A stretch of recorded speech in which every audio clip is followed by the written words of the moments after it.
Sur les bords du lac de Tibériade, le collège académique Kinneret, réputé pour sa formation en agriculture.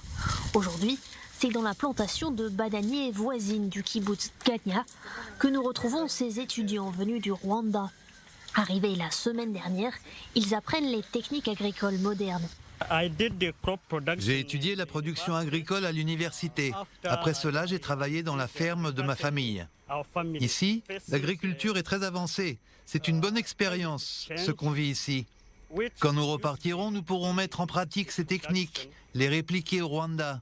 Aujourd'hui, nous devons nous adapter au changement climatique et accroître notre production. Utiliser ces techniques peut nous aider à faire face à ces défis. Quand je me suis inscrit, j'espérais acquérir les connaissances technologiques pour permettre à mon pays d'accélérer son développement, d'augmenter sa richesse. Quand vous rejoignez ce programme, d'abord vous absorbez des connaissances, mais nous devons aussi faire en sorte que plus d'emplois soient créés au Rwanda pour contribuer au développement de notre pays. Le Rwanda possède une industrie essentiellement agraire.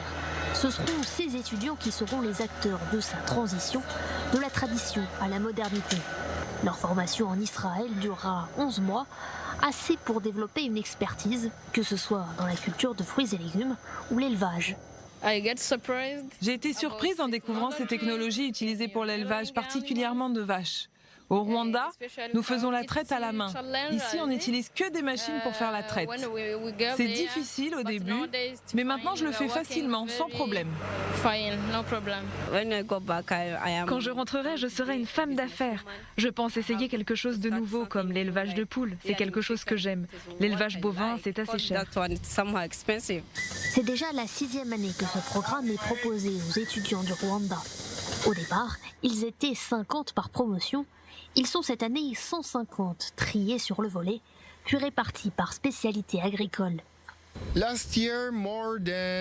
dernier, plus de 2000 personnes ont postulé à ce programme. Nous en avons finalement sélectionné 700. Nous cherchons des gens qui veulent faire plus, développer un projet, une ferme, une coopérative. Je leur explique toujours qu'ici, nous leur donnons de l'eau, de l'engrais, mais la graine n'est pas plantée ici. La graine est plantée quand ils rentrent au Rwanda. C'est là-bas qu'elle poussera. Régis était inscrit à ce programme l'an dernier.